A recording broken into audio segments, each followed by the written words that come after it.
नमः संस्कृताय प्रिय संस्कृत मित्राणि, संस्कृत गंगा में आप सभी का स्वागत है। मैं शिवम शुक्ल।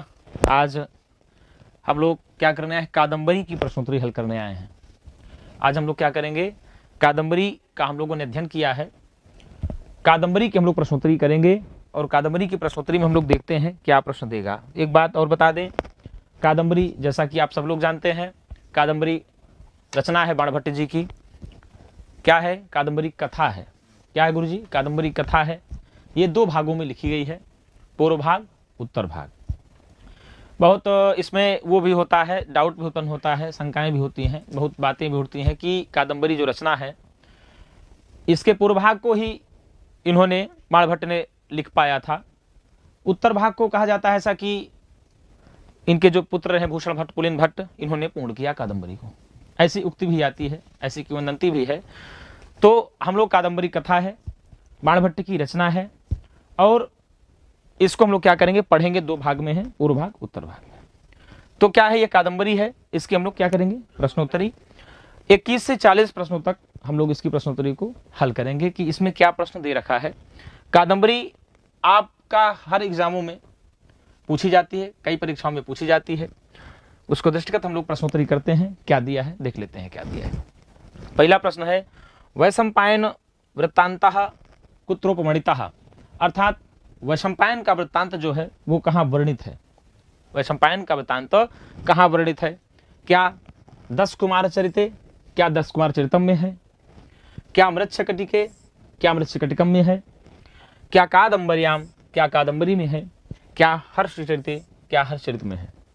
तो भैया ये जो वृत्तांत है वैशंपायन का वृत्तांत है, यह वैशंपायन का वृत्तांत जो है ये कादंबरी में है। कहाँ है? कादंबरी में वैशंपायन का वृत्तांत दे दिया गया है। ये आप बता दें, ये अगर पूछा जाए चारुदत्त का वृत्तांत, चारुदत्त का वृत्तांत कहाँ है? तो मृच्छकटिकम में है। मृच्छकटिकम शूद्रक की रचना है, 10 अंकों का नाटक है। क्या है? 10 अंकों का है, शूद्रक की रचना है और चारुदत्त का वृत्तांत यहाँ पर दिया गया है। ये आप कह सकते हैं। वसंत सेना भी मृच्छकटिकम में मिलती है। 10 कुमार चरितम में 10 कुमारों का चरित है। क्या गुरुजी? 10 कुमारों का चरित है। हर्षचरितम भी बाणभट्ट की रचना है, आख्यायिका है। क्या गुरुजी? 8 आख्यायिका है, हर्षचरितम बाणभट्ट की रचना है। इस प्रकार से देखा जाए तो इसमें क्या हुआ आपका उत्तर? से उत्तर आपका सही हो जाएगा। आइए प्रश्न देखते हैं आगे क्या दिया है। आगे प्रश्न है, न वैदग्ध्यम गणयति इत्यस्मिन् वाक्ये वैदग्ध्य शब्दस्य कोऽर्थः। न वैदग्ध्यम गणयति, इस वाक्य में जो है वैदग्ध्य शब्द का क्या अर्थ है? अब देख लेते हैं क्या अर्थ होगा। क्या निपुणता? क्या निपुणता होगी? शक्तिर निपुणता लोकशास्त्र काव्याद्यवेक्षणात्, ये आता है भैया काव्य प्रकाश में। पांडित्य? क्या पांडित्य होगा? क्या चतुराई? क्या चतुराई होगी? क्या मूर्खता? क्या मूर्खता होगी?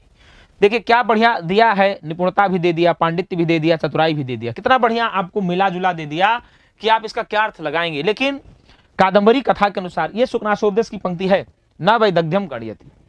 ये शुकनासोपदेश की है, न वैदग्ध्यम गणयति। तो क्या दिया? निपुणता, पांडित्य।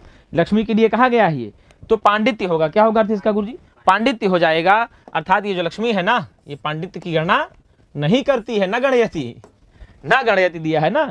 तो भैया इसका उत्तर हो जाएगा क्या? बी आपका उत्तर सही हो जाएगा। बहुत लोग मार सकते हैं, निपुणता मार सकते हैं, चतुराई मार सकते हैं, लेकिन आप पढ़े हैं कादंबरी को, शुकनासोपदेश को पढ़े हैं, तो आप बिल्कुल उत्तर लगाएंगे क्या?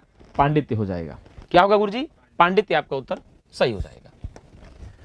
23वां नंबर प्रश्न है कि चंद्रापीडस्य सेविका अस्ति। चंद्रापीड की सेविका है। क्या है? चंद्रापीड की सेविका है। चंद्रापीड राजा है। शुकनासोपदेश में चंद्रापीड के पिता तारापीड हैं। ठीक है, तारापीड के पुत्र हुए चंद्रापीड, और तारापीड के ही मंत्री हैं शुकनास, जो चंद्रापीड को उपदेश करते हैं। क्या करते हैं? चंद्रापीड को उपदेश करते हैं। यहाँ क्या है कि चंद्रापीडस्य सेविका अस्ति, चंद्रापीड की सेविका कौन है? यहाँ प्रश्न ये आया है, तो हम लोग देखते हैं क्या इसका उत्तर हो सकता है। क्या मदन लेखा? क्या मदन लेखा है? क्या चंद्रलेखा? क्या चंद्रलेखा है? कितना बढ़िया ऑप्शन दिया है। क्या पत्रलेखा? क्या पत्रलेखा है? क्या चित्रलेखा? क्या चित्रलेखा है? तो भैया चंद्रापीड की जो सेविका है वो है कौन? पत्रलेखा है। क्या है भैया? चंद्रापीड की सेविका है पत्रलेखा। कहीं दिया है उत्तर पे? बिल्कुल उत्तर पे सी दिया है ये। अब चंद्रापीड जो है तारापीड के पुत्र हैं। तारापीड और विलासवती से ही चंद्रापीठ उत्पन्न होते हैं। क्यों? तारापीठ वृद्ध हो चुके हैं, तो उनको चिंता है कि हमारा पुत्र जो है राज्य करेगा या राजा बनेगा। तो उनके जो योग्य सुयोग्य मंत्री सुकनास हैं, वो बोलते हैं कि हमारे पुत्र को आप उपदेश करिए। क्या करिए? पुत्र को उपदेश करिए। तो वो उपदेश करते हैं सुकनास उपदेश में सुकनास जी चंद्रापीठ को। ठीक है ना? तो उत्तर आपका क्या हुआ? सी आपका उत्तर सही हो जाएगा। आइए देखते हैं आगे क्या दिया प्रश्न। प्रश्न 24वां है, कादंबरी इति शब्दस्य प्रसिद्धोर्थो अस्ति। कादंबरी इस शब्द का प्रसिद्ध अर्थ है। कादंबरी का क्या अर्थ होगा बताइए। प्रश्न बहुत बढ़िया पूछता है, हर एग्जामों में प्रश्न पूछा जाता है कि कादंबरी इस शब्द का प्रसिद्ध अर्थ क्या है। क्या अप्सरा? क्या अप्सरा है? क्या मदिरा? क्या मदिरा है? क्या भीरु स्त्री? क्या भीरु स्त्री होगा? क्या कदम्ब धारिणी? क्या कदम्ब को धारण करने वाली? तो भैया कादंबरी का अर्थ होता है मदिरा। क्या है? कादंबरी का अर्थ है मदिरा। ये आपका दे दिया। बहुत बढ़िया प्रश्न पूछता है। कभी कभी ऐसा भी पूछ सकता है कि मदिरायाः या मदिरया केन बोधा भवति। मदिरा से किसका बोध होता है? कादंबरी दे दे या कुछ और भी दे दे। कस्य बोधा भवति केन कह रहा हूं, तो कादंबरी कहे चाहे मदिरा कहे। अगर मदिरा से किसका बोध होता है? कादंबरी दे दे। या कादंबरी से किसका बोध होता है, या कादंबरी का अर्थ क्या है, तो मदिरा हो जाएगा। उल्टा भी कर सकता है, सीधा भी कर सकता है। प्रश्न किसी भी प्रकार से एग्जामिनर पूछे तो आपको निश्चित जानना चाहिए कि कादंबरी का अर्थ होता है मदिरा। वो चाहे मदिरा का क्या संबंध किससे है, कादंबरी से, ऐसा भी कह सकते हैं। और कादंबरी से संबंध किससे है? मदिरा से। वो किसी भी प्रकार से। भीरु स्त्री मतलब डरपोक। भीरु स्त्री का मतलब क्या? डरपोक महिला। वहां आता है ना भीरु स्त्री, उसको वसंत सेना के लिए। कदम्ब धारणी अप्सरा। तो इस प्रकार से आपका उत्तर क्या हुआ गुरुजी? बी आपका उत्तर सही हो जाएगा। प्रश्न नंबर 25 है, देखिए क्या कहा। कादंबर्यानुसारम विदिशा कस्य राजधानी आसीत। कादंबरी के अनुसार जो है विदिशा किसकी राजधानी थी? बताइए किसकी थी? क्या तारापीडस्य? क्या तारापीठ की राजधानी थी? क्या चंद्रापीडस्य? क्या चंद्रापीठ की राजधानी थी? क्या सुकनासस्य?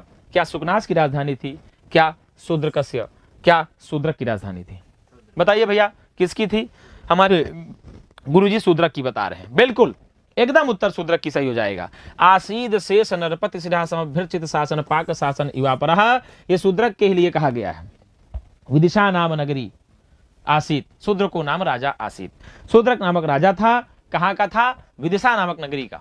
तो विदिशा राजधानी की बात किया जाए तो शूद्रक की राजधानी है। किसकी है? शूद्रक की। तारापीठ की राजधानी की बात की जाए तो उज्जैनी है। क्या गुरुजी? तारापीठ की राजधानी उज्जैनी है। क्या है? उज्जैनी। ये उज्जैनी, ये इनकी राजधानी तारापीठ की। ठीक है। और तारापीठ का पुत्र जो हुआ आपका चंद्रापीठ। क्या है? तारापीठ का ही पुत्र हुआ चंद्रापीठ। और चंद्रापीठ क्या हुआ? चंद्रापीठ को उपदेष्टा, चंद्रापीठ को उपदेश करने वाला कौन हुआ? तो सुकनास हुआ। कौन हुआ? सुकनास हुआ। सुकनास किसका मंत्री है? तो तारापीठ का मंत्री है। किसका मंत्री है? तारापीठ का मंत्री है। तो सारे संबंध आपने देख लिया कि किसी भी प्रकार से प्रश्न कुछ भी बना सकता है। भाई तारापीठ से राजधानी का पूछ ले आगे चल के कि तारापीठ की राजधानी कौन सी है। विदिशा दे दे, उज्जैनी दे दे, तो उज्जैनी है। क्या है? उज्जैनी है। लेकिन यहां प्रश्न पूछा क्या कि शूद्रक की राजधानी क्या है, तो बता दिया विदिशा है। क्या गुरुजी? विदिशा है। कि अब बोले पूछ ले कि शूद्रक की राजधानी क्या है, तो विदिशा बताएंगे आप। और विदिशा किसकी राजधानी है, तो शूद्रक बताएंगे आप। प्रश्न किसी भी प्रकार से पूछे आपको उत्तर वही देना है जो उत्तर सही है। तो आपका उत्तर हो जाएगा डी। क्या हुआ गुरुजी? आपका उत्तर डी सही हो जाएगा। आगे दिया है प्रश्न क्या? कादंबर्याः तिर्यक पात्रम वैशंपायनः शुकः कस्मिन् आश्रमे लब्धवान आश्रयम्। ठीक है ना? प्रश्न क्या दिया? कादंबरी के तिर्यक पात्र को वैशंपायन शुक कस्मिन् आश्रमे लब्धवान आश्रयम्। किस आश्रम में आश्रय प्राप्त किया? क्या किया? कस्मिन् आश्रये लब्धवान आश्रयम्, अर्थात किस आश्रम में आश्रय प्राप्त किया। अब बताइए, क्या रामगिरी आश्रमेषु? क्या रामगिरी आश्रम में? क्या जाबाल्य आश्रम में? क्या जाबाली के आश्रम में? क्या अगस्त्य आश्रम में? क्या अगस्त्य जी के आश्रम में? क्या चित्रकूट आश्रम में? क्या चित्रकूट के आश्रम में? तो भैया जाबाली के आश्रम में। कहां पर प्राप्त करता है? जाबाली के आश्रम में उनको आश्रय मिलता है। किसको? शुक को। किसको मिलता है? शुक को। सबर सेनापति जो थे, क्या था, एक बार बहेलिया आया और बहेलिया क्या किया? पक्षियों को मार रहा था। तो वो अपने पिताजी के अंक में, गोद में पिताजी लेकर के उसको कूद गए थे। तो बेचारा क्या हो, चोटिल हो गए, मर गए थे। लेकिन वो बच गया था, सुख बच गया था। तो हारित क्या करते हैं, ले जाते हैं, जाबाली के पुत्र जी आश्रम में ले जाते हैं। तो वो सारी कथा सुनाता है, पूरी कथा को उनसे बताता है जाबाली जी से। तो भैया कहाँ जाता है, जाबाली के आश्रम में जाता है। ये जाबाली आश्रम का वर्णन आता है आपकी कादंबरी में। तो आपका उत्तर क्या होगा, बी आपका उत्तर सही हो जाएगा। रामगिरी आश्रम में, रामगिरी आश्रम में आपका जाता है यक्ष। कौन जाता है, रामगिरी आश्रम में यक्ष जाता है। जब मेघदूतम आप पढ़ेंगे तो वहां का श्लोक है, कश्चित कांता विरह गुणा स्वाधिकारात्मत्तः सापेन स्तंगमित महिमा वर्ष भोगिन भर्तु यश्च चक्रे जनक तनया स्नान पुण्योदके सुस्निग्धक छायात्र सुवसतिम रामगिरी आश्रमेषु। रामगिरी आश्रमेषु वस्तिम चक्रे यक्षः रामगिरी आश्रमेषु वस्तिम चक्रे। जो यक्ष था ना वो रामगिरी आश्रम में निवास करता है। क्या करता है, रामगिरी आश्रम में निवास करता है। तो आपका उत्तर हो जाएगा क्या, ये आपका बी उत्तर सही हो जाएगा। ठीक है ना। तो मेघदूतम में रामगिरी आश्रम का वर्णन आया है। आइए आगे देख लेते हैं क्या दिया। कादंबर्याः शूद्रक ऐतिहासिकः पात्रमस्ति न वा। क्या कादंबरी का जो शूद्रक है वो ऐतिहासिक पात्र है कि नहीं है, न वा विकल्प से, है कि नहीं है। अब देखिए क्या है कि नहीं, क्या ऐतिहासिक है, क्या शूद्रक जी ऐतिहासिक पात्र हैं, क्या कल्पिता, क्या कल्पित पात्र हैं, क्या उक्तम उभयम अपि ना। क्या बढ़िया दे दिया, उक्तम उभयम अपि ना, दोनों में से कहे गए क्या नहीं है, क्या अनिर्णय, क्या निर्णय है। तो बताइए इसमें क्या हो सकता है उत्तर गुरुजी, इसका उत्तर जाएगा कविकल्पित हैं। क्या है, कविकल्पित हैं। तो यहाँ कल्पित कहीं है क्या, बिल्कुल भैया ये हमारे बाणभट्ट जी की कल्पना है, कल्पित है। बाणभट्ट ने कल्पित नायक रख दिया शूद्रक को, कविकल्पित नायक। ठीक है ना। तो उत्तर क्या जाएगा आपका, बी चला जाएगा। ऐतिहासिक नायकों में बात आती चंद्रगुप्त की आती है ना गुरु जी। तो इस प्रकार से उत्तर हो जाएगा आपका क्या, बी आपका उत्तर सही हो जाएगा, कल्पित है। प्रश्न 28 आया, देखिए क्या कहा, एषु कादंबर्याम पुरुष पात्रम नास्ति। इनमें कादंबरी में पुरुष पात्र नहीं है।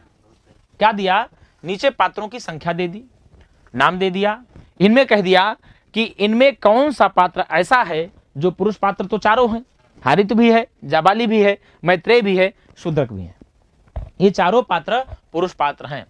प्रश्न कहता है इन चारों पुरुष पात्रों में कौन सा पुरुष पात्र कादंबरी में नहीं है। कहां नहीं है, कादंबरी में नहीं है। यद्यपि चारों पात्र हैं कहीं ना कहीं। क्या हारित नहीं है, क्या हारित नहीं है, तो हारित हैं। भाई जाबाली आश्रम में ले जाते हैं, किसको ले जाते हैं, सुख को ले जाते हैं। ठीक है। तो देखा जाए हारित कौन है, जाबाली के पुत्र हुए। तो ये पुरुष पात्र हैं, बिल्कुल हैं। क्या जाबाली, बिल्कुल जाबाली ऋषि हैं। तो ये भी ऋषि हैं भैया। जाबाली के आश्रम में जाता है वैशंपायन, सुख को ले जाया जाता है जब चोटिल रहता है। तो बिल्कुल ये भी पुरुष पात्र हैं। क्या मैं, हाँ हाँ हाँ हाँ हाँ मैत्रेय, यही नहीं है गुरुजी। ये क्या है, ये विदूषक है। ये क्या है गुरुजी, ये जो है विदूषक है। किसका है, मृच्छकटिकम का विदूषक है। किसका है भैया, मृच्छकटिकम का, चारुदत्त का विदूषक है ये क्या, मैत्रेय। तो यही पात्र नास्ति पूछा है। क्या पूछा है, नास्ति। इसलिए उत्तर आपका क्या हो जाएगा, आपको उत्तर सी सही हो जाएगा। शूद्रक राजा है, शूद्रको नाम राजा आसीत। शूद्रक नाम के राजा थे। ऐसे ऐसे ऐसे आसीद शेष नरपति सिरा समभ्यर्चित शासन पाक शासन युवा पर लंबी लाइन जाएगी। पहला वर्णन ही आता है शूद्रक वर्णन। प्रारंभ कहां से होता है, मंगलाचरण हुआ, कविवंश वर्णन आदि होता है, उसके बाद शूद्रक वर्णन से ही प्रारंभ होता है। तो शूद्रको नाम राजा आसीत। तो भैया शूद्रक हैं उसमें कादंबरी में। तो आपका उत्तर क्या होगा, कुल मैत्रेय विदूषक है, ये मृच्छकटिकम का विदूषक है, चारुदत्त का विदूषक है। ठीक है ना। आइए आगे देखते हैं प्रश्न दिया क्या, 29वां प्रश्न है। क्या दिया प्रश्न, कादंबर्याम महाश्वेता कम देवम उपवीणयति स्म। भैया कादंबरी में महाश्वेता किस देवता की उपनीयति, क्या गणेशम, क्या गणेश देवता की, क्या शिवम, क्या शिव देवता की, क्या विष्णुम, क्या विष्णु देवता को, क्या इंद्रम। बताइए भैया किस देवता, महाश्वेता जो है वो शिव को। किसको है गुरुजी, शिव हो जाएगा। कहीं उत्तर है, बिल्कुल गुरुजी आपका उत्तर ये भी आपका दे दिया, ये शिवम हो जाएगा। क्या हो जाएगा, शिवम हो जाएगा। संयोग यही अच्छा है कि शिवम आपको प्रश्नोत्तरी भी करा रहा है नहीं। तो उत्तर क्या होगा आपका, बी हो जाएगा। लेकिन हम देवता नहीं, हम मानव। क्या भैया, आइए 30वां देख लेते हैं। चांडाल कन्या प्रथमे जन्मनि का आसीत। चांडाल कन्या जो है ये पहले जन्म में क्या थी, चांडाल कन्या जो है पहले जन्म में क्या थी, क्या लक्ष्मी ही, क्या लक्ष्मी थी, क्या दुर्गा, क्या दुर्गा थी, क्या पार्वती, क्या पार्वती थी, क्या सरस्वती, क्या सरस्वती थी? तो ये जो लक्ष्मीनिया है ना, यही चांडाल कन्या है। ये पहले क्या थी? लक्ष्मी पहले चांडाल कन्या थी। अच्छा मेताम भैया, चांडाल कन्या प्रथमे जन्म निकासित, जो चांडाल कन्या है ये पहले जन्म में लक्ष्मी थी। क्या थी? पहले जन्म में लक्ष्मी थी। थोड़ा उल्टा हो गया। तो इसका ये मानिए आप कि चांडाल कन्या प्रथम जन्म में का आसित क्या थी? लक्ष्मी थी। पहले लक्ष्मी हुई, फिर चांडाल कन्या हुई। ठीक है, प्रश्न आपको किसी प्रकार से पूछे, आपको उत्तर देना लक्ष्मी। लक्ष्मी पहले आई, उसके बाद चांडाल कन्या। ठीक है ना भैया? हाँ, चांडाल कन्या किसका होता? लक्ष्मी का। आइए आगे देख लेते हैं। प्रश्न नंबर क्या दिया? 31वें में दिया। प्रश्न नंबर 31 है, चांडाल कन्याया अनीता सुकः का आसीत, कहा आसीत। ठीक होना चाहिए, सुकः कहा आसीत।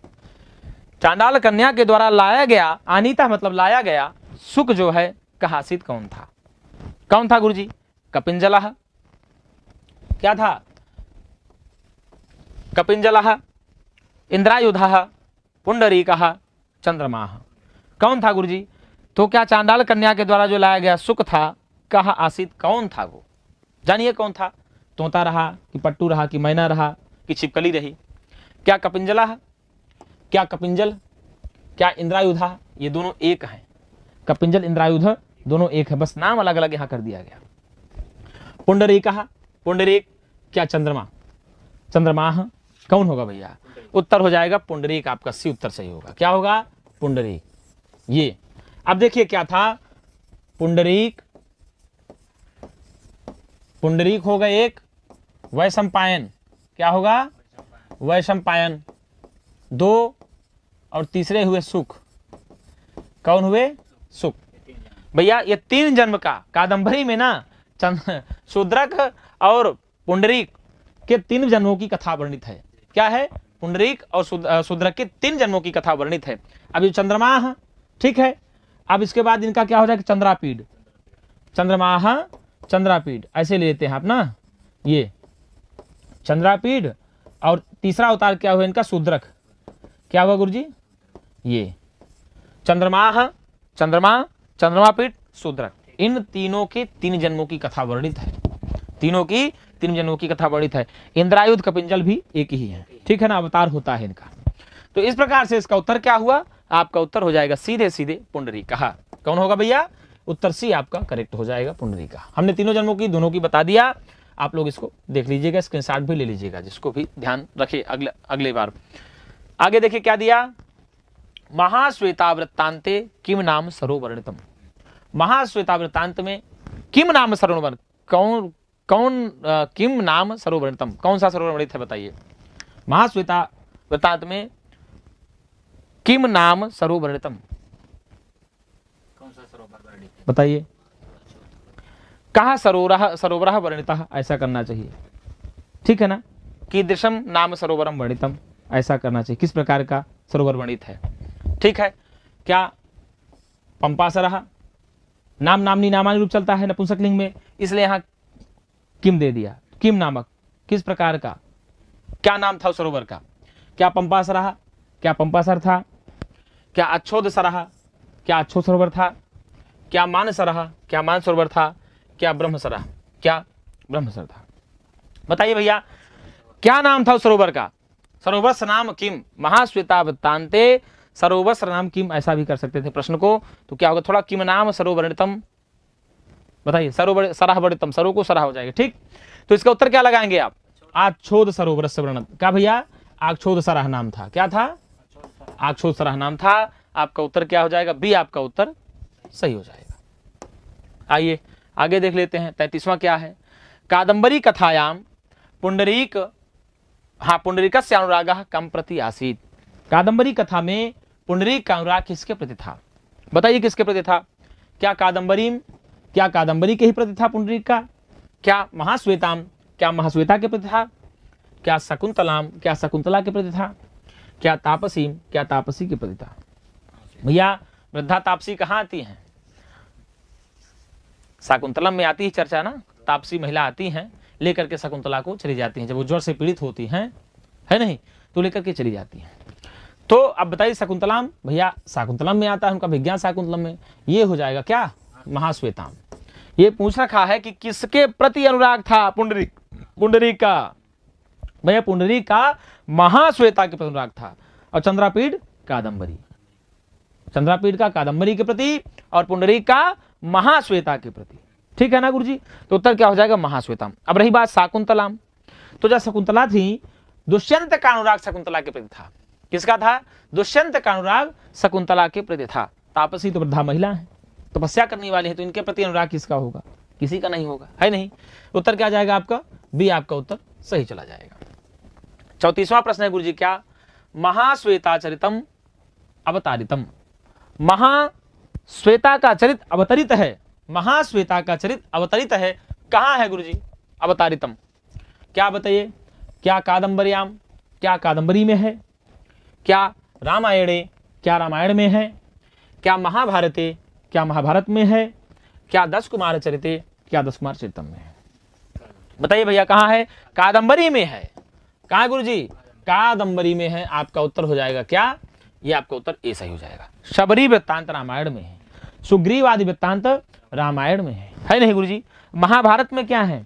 आप नल पर्व का आख्यान महाभारत में है। क्या है? नलोपाख्यान महाभारत में है। आप देखिए 10 कुमार चरित्र में भाई 10 कुमारों के चरित्र का वर्णन है। कहाँ है? 10 कुमारों के चरित्र का वर्णन। 10 कुमार चरित्र रचना जान ले किसकी है भैया? किसकी है? दंडी की है। किसकी है? 10 कुमार चरित्र रचना दंडी की है। महाभारत वेदव्यास जी लिखते हैं, और रामायण जो है वाल्मीकि जी लिखते हैं। कौन भैया? वाल्मीकि जी। तो उत्तर क्या होगा आपका? ए आपका उत्तर सही हो जाएगा। आइए आगे देख लेते हैं प्रश्न क्या दिया। प्रश्न आगे है स्तन युगम अश्वस्नातम इत्यादि डैश डैश दे दिया है, ध्यान दीजिएगा। ये आपका डैश डैश दिया है। इत्यादि कादंबरी कथा मुख श्लोकस्य वक्ता अस्ति। कादंबरी कथा मुख के श्लोक का वक्ता है। भैया कौन है बताइए? स्तन युगम अश्वस्नातम, ये कौन पढ़ता है? इस श्लोक का वक्ता कौन है? पूछने का तात्पर्य है कि इस श्लोक का वक्ता कौन है? इस श्लोक को बोलने वाला कौन है? कौन कहता है? क्या जाबाली है? क्या जाबाली जी कहते हैं? क्या शूद्र कहा? क्या शूद्रक जी कहते हैं? क्या सुकनासह? क्या सुकनास जी कहते हैं? क्या वैशंपायन सुख कहा? क्या वैशंपायन सुख कहते हैं? भैया पुंडरीक, वैशंपायन सुख 3 अवतार थे। तो अब आपको बता दें वैशंपायन सुख पूरा दे दिया, तो यही है। कौन है गुरुजी? सुख ही बोलता है। कौन बोलता है? सुख बोलता है। आपको बता दें जब चंडाल कन्या शूद्रक के दरबार में लेकर के जाती है पिंजड़े में सुख को, तो सुख क्या करता है? प्रश्न आ जाता है कि सुख कौन सा पैर उठा करके राजा को अभिवादन करता है? तो भैया राजा को अभिवादन जो करता है वो दाहिना पैर उठा करके अभिवादन करता है सुख शूद्रक को। उतने में फिर वहां से सुख अपना पूरा वृत्तांत बताता चला जाता है शूद्रक को। ठीक है ना? उत्तर क्या होगा? वह संपायन सुख।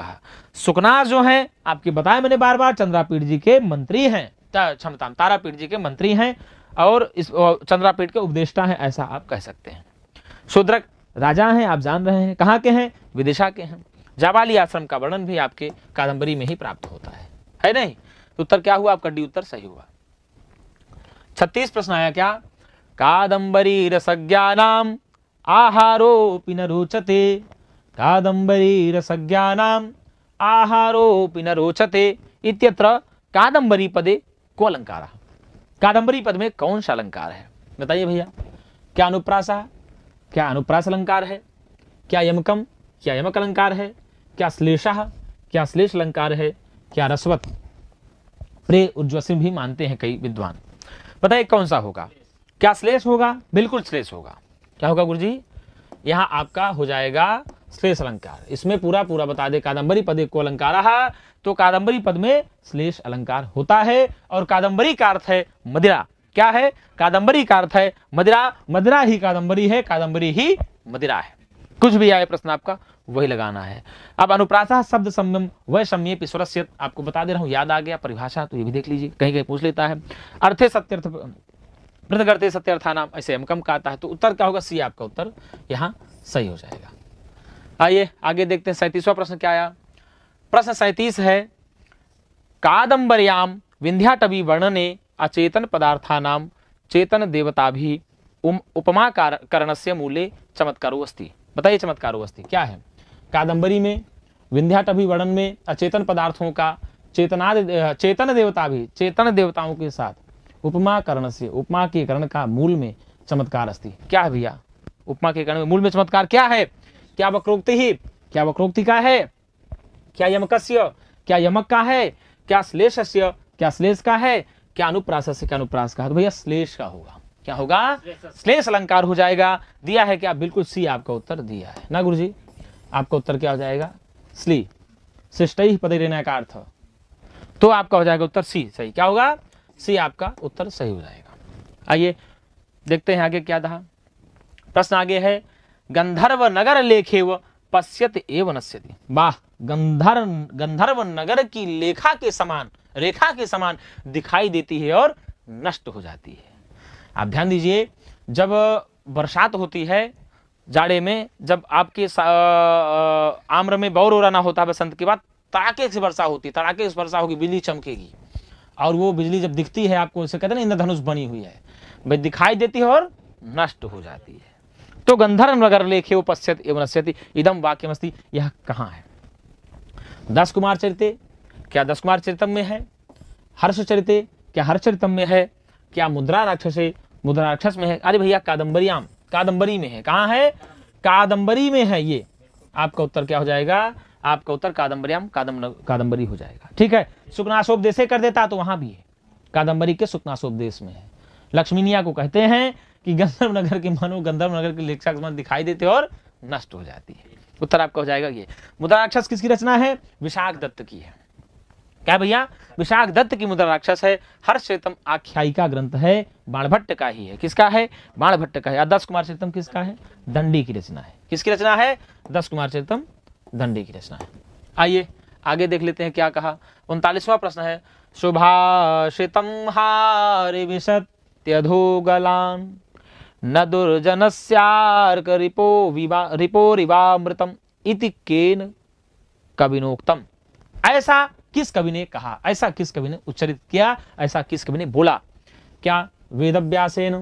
क्या वेदव्यास जी बोलते हैं? क्या बाण महाकविना? क्या बाण महाकवि बोलते हैं? क्या कालिदासेन? क्या कालिदास जी बोलते हैं? क्या भासेन?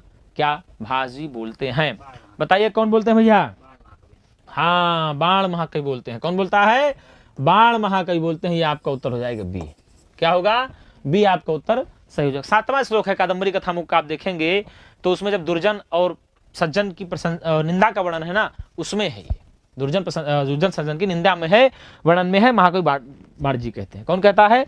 बाण जी कहते हैं। आइए आगे देख लेते हैं क्या है। भास जी 13 नाटक लिखते हैं, है नहीं? अकारणाविष्कृत वैरुदारुणात् असज्जनात् कस्य भयं न जायते। बताइए भैया, अकारणाविष्कृत वैरुदारुणात् असज्जनात् कस्य भयं न जायते। भैया जो बिना किसी कारण के ही लड़ाई झगड़ा शुरू कर दे, मारपीट शुरू कर दे, हम खड़े हैं आपके पास, आप क्या करें? मारपीट शुरू कर दें हमसे। तो भैया बिना कारण से, बिना कारण के ही कोई लड़ाई झगड़ा कर दे, ऐसे असज्जन से बताइए किसको भय नहीं लगेगा? सबको भय लगता है। दुर्जन और सज्जन की निंदा ना, दुर्जन और सज्जन ये दोनों की स्तुति निंदा के उसमें आया है। जायते पद्यस्यास्य प्रणेता कवि अस्ति। इस पद्य के आस्य पद्यस्य प्रणेता कवि अस्ति। इस पद्य के प्रणेता कवि हैं। कौन है भैया इस पद को लिखने वाले? क्या भवभूति ही? तो इदम कविभ्यः पूर्वेभ्यो नमो वाकम प्रशास्महे विंदेम देवताम वाचम अमृतमात्मनः कलाम। ये भवभूति जी हो गए। क्या श्रीहर्ष है? क्या श्रीहर्ष जी हैं? बिल्कुल भाई। नदी चरितम निपीयस्य चित्रक्षिणः कथा, ये है। क्या कालिदास जी हैं? या सृष्टो सृष्टाद्या वहति विदोतम या हविर्या चहोत्री। ये कालिदास जी बोलते हैं। ये भैया बाणभट्ट का है। इनका है, बाणभट्ट का है। और आपको बता दें, सज्जन दुर्जन स्तुति निंदा जो है ना, उसी का ये पहला श्लोक है। क्या है? पहला श्लोक है। क्या है? उसमें दिया है, अकारणा विस्कृत वैरदारुणात् असज्जनात् कस्य भयं न जायते विषम महाहेरिव यस्य दुर्वचः सदुस्सहं सन्नि हितम सदा मुखे। ठीक है ना? तो उत्तर आपका क्या हो जाएगा? आपका उत्तर डी सही हो जाएगा। तो इस प्रकार से हम लोगों ने 21 से 40 प्रश्नों को हल किया है और 40 के पश्चात हम लोग पुनः मिलेंगे आपको अगली सीरीज में। तब तक के लिए नमः संस्कृताय।